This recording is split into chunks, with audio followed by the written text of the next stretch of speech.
قربانی صرف جانور کی نہیں، خود کو ذبح کرنا سیکھیں۔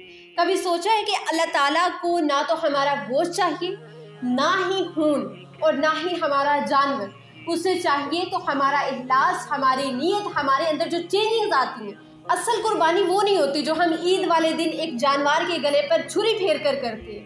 اصل قربانی تو وہ ہے جو ہم ہر دن اپنے اندر کے تکبر، حسد، ضد اور انا کو ذبح کر کے کرتے ہیں۔ دیکھیں، قربانی ہمیں حضرت ابراہیم علیہ السلام کی سنت سے ملی، لیکن کیا صرف جانور کاٹ کر وہ سنت پوری ہو جاتی ہے؟ نہیں، اصل سنت تو یہ ہے کہ اللہ کے حکم کے سامنے سر جھکا دینا، اپنی پسندیدہ چیز کو قربان کر دینا۔ جیسے حضرت ابراہیم علیہ السلام نے اپنے بیٹے کو اور حضرت اسماعیل نے اپنی جان کو اللہ کے لیے پیش کر دیا۔ اب آپ خود سے پوچھیں کہ آپ نے آج تک کیا قربان کیا اللہ کے لیے؟ اپنی فیورٹ جو چیز ہے، جانور کا گوشت یا اپنی بدتمیزی، جانور کا خون یا اپنی منفی سوچیں، جانور کی کھال یا اپنے دل کی سختی۔ آج ہم لوگ قربانی کرتے ہیں لیکن پھر بھی ہمارے دل سخت ہوتے ہیں۔ دیکھیں، جانور کو ذبح کر لینے کا صرف نام قربانی نہیں ہے، ہمارے دل سخت ہوتے ہیں، ہماری زبان کاٹنے والی ہوتی ہے، گھر میں ماں کی عزت نہیں، باہر کسی کو معاف نہیں کر سکتے، غریب کو ہم اس کا حق ادا نہیں کرتے، اور ہم سمجھتے ہیں کہ بھئی ہم نے سنت پوری کر لی، ہم عبادت کر رہے ہیں، ہم حج پہ جا رہے ہیں، ہم عمرے پہ جا رہے ہیں، ہم نے قربانی کی، مطلب کہ ہم نے ساری سنتیں پوری کر دی۔ عبادت مکمل تب ہوتی ہے جب آپ کا اخلاق درست ہو، جب آپ لوگوں کے ساتھ ٹھیک ہے۔ دیکھیں، معاف کرنا، کسی کو معاف کرنا سب سے بڑی قربانی ہے۔ کبھی کسی نے آپ کو تکلیف دی اور آپ نے بدلہ نہیں لیا، آپ نے اللہ کے لیے اس بندے کو معاف کر دیا، آپ نے اپنا معاملہ اللہ تعالیٰ کے سپرد کر دیا۔ آپ نے اپنی انا کو قربان کرنا ہے، آپ نے لوگوں کو معاف کرنا ہے۔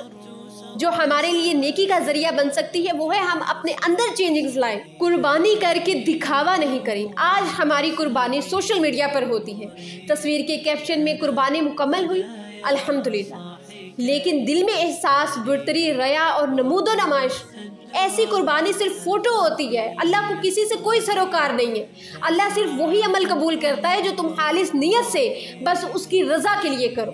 جب دل چاہے آپ کسی کو سنا دیں، اپنی زبان سے کسی کو تکلیف دیں، اپنے ہاتھوں سے کسی کو تکلیف دیں، آپ صبر شکر نہ کریں۔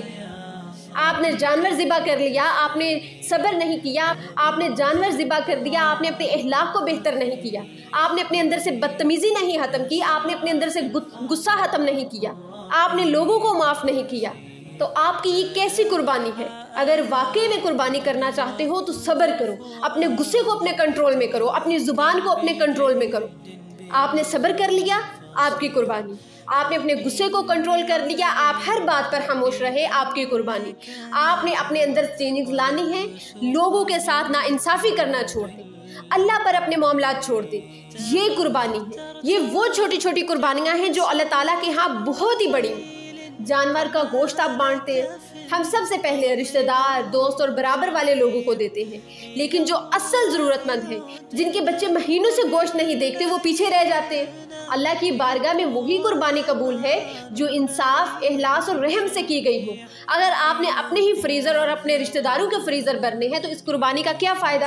وہ آپ لوگ ویسے بھی گوشت خرید کر آپ رکھ سکتے۔ قربانی کا مطلب یہ ہے کہ آپ اپنے اندر کی شیطان کے خلاف کھڑے ہوں، اپنے نفس کو اپنے کنٹرول میں رکھیں، اپنی لالچ، اپنی شہوت، اپنی جھوٹی فخر والی زبان کو ذبح کریں۔ جب تک آپ اپنے نفس پر کنٹرول نہیں کریں گے تو شیطان آپ کو مایوسی کی طرف لے کر جائے گا، وہ آپ کو جھوٹ بولنے پر، مکاریاں کرنے پر مجبور کرے گا۔ سب کچھ شیطان نہیں کرتا، یہ انسان کے اندر بھی ہوتا ہے۔ آپ نے اپنے آپ کو کنٹرول کرنا ہے، تبھی یہ آپ کی چھوٹی چھوٹی قربانیاں اللہ تعالیٰ کے ہاں قریب ہوں گی، اللہ تعالیٰ آپ سے خوش ہوگا۔ جانور ذبح کر دینا قربانی کا نام نہیں ہے۔ اپنے آپ کو چینج کریں۔ قربانی صرف عید پر نہیں ہوتی، یہ روز کی عبادت ہے۔ جیسے آپ روز کام کرتے ہو، کھاتے ہو، سوتے ہو، اسی طرح روزانہ خود سے پوچھیں، آج میں نے کیا قربان کیا؟ آج میں نے کسی کو معاف کیا؟ کیا آج میں نے کچھ برداشت کیا یا پھر کسی کو تکلیف دے دی؟ یا میں نے کسی کے ساتھ ناانصافی تو نہیں کر دی؟ آج میں نے کون سی ضد، کون سی خواہش اپنے رب کے لیے چھوڑ دی؟ آپ کی قربانی اللہ تعالیٰ قبول کرے۔ میں یہ نہیں کہتی کہ آپ جانوروں کی قربانی نہ دیں، جانوروں کی قربانی دیں، یہ سنت ہے، لیکن اپنے اندر چینجنگز لانا یہ سب سے بڑی قربانی ہے۔ اپنے آپ پر کنٹرول کرنا، اپنی زبان، اپنے نفس، اپنے غصے پر کنٹرول رکھنا، یہ سب سے بڑی قربانی ہے۔ اگر آپ واقعی میں عید قربان منانا چاہتے ہیں تو اپنے دل میں جھکاؤ لائیں، آپ جھکنا سیکھ لیں، اپنے والدین کی عزت کریں، ان کی فرما بردار اولاد بن جائیں، ان کے لیے دعائیں کریں، ان کی خدمت کریں۔ آج خود سے سوال کریں کہ کیا آپ نے واقعی میں کوئی قربانی کی؟ کیا آپ نے واقعی میں اللہ تعالیٰ کے لیے کچھ چھوڑا؟ کیا آپ نے کسی کا دل توڑنے کے بعد معذرت کی؟ کیا آپ نے کسی حقدار کو اس کا حق ادا کیا؟ کیا آپ نے اپنی زبان کو اپنے قابو میں رکھا؟ اگر ہاں تو خوش ہو جائیں، آپ نے جانور سے بڑی قربانی کر دی ہے۔ اور اگر آپ یہ سب کچھ قربان نہیں کر سکے تو جان لیں قربانی کی رسم پوری ہوئی، لیکن روح آپ کی خالی رہ جائے گی، آپ کا دل خالی رہ جائے گا۔ وہ قربانی جو صرف ایک دکھاوا ہے وہ اللہ تعالیٰ آپ کی قبول نہیں کرے گا۔ سب سے پہلے اپنے اندر چینجنگز لائیں، اپنے اندر خالص نیت لے کر آئیں۔ اللہ تعالیٰ نیتوں کو جانتا ہے، اور عمل بھی کر کے دکھائیں۔ انشاءاللہ اللہ تعالیٰ آپ کے لیے بہت ساری آسانیاں پیدا کرے گا۔ دیکھیں اللہ تعالیٰ نے ہمیں رمضان دیا تاکہ ہم خود کو چینج کر سکیں، ہم تہجد پڑھیں، نماز پڑھیں، اللہ کی عبادت کریں، اللہ کا ذکر کریں، تاکہ ہم لوگ خود کو بہتر بنا سکیں۔ رمضان کے بعد عید الفطر آئی، عید الفطر کے بعد اللہ تعالیٰ نے ہمیں اب یہ ذوالحجہ کا مہینہ دیا، ہم عرفہ کا روزہ رکھیں، اللہ کی عبادت کریں، تہجد پڑھیں، روزہ رکھیں، اللہ تعالیٰ کی بہت ساری عبادت کریں، تکبیرات پڑھیں۔ یہ بھی اللہ تعالیٰ نے ہمیں موقع دیا کہ ہم اس کی طرف پلٹ آئیں۔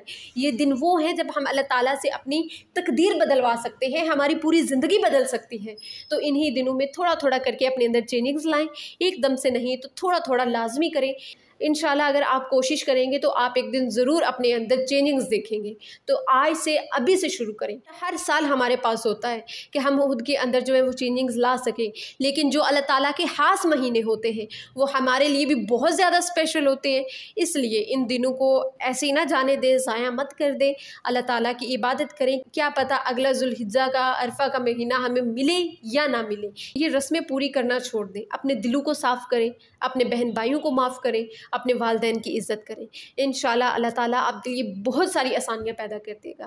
باقی آپ سب کو میری طرف سے ایڈوانس سے عید الاضحیٰ مبارک ہو۔ اللہ تعالیٰ آپ سب کو اپنے حفظ و ایمان میں رکھے۔ جزاک اللہ خیر۔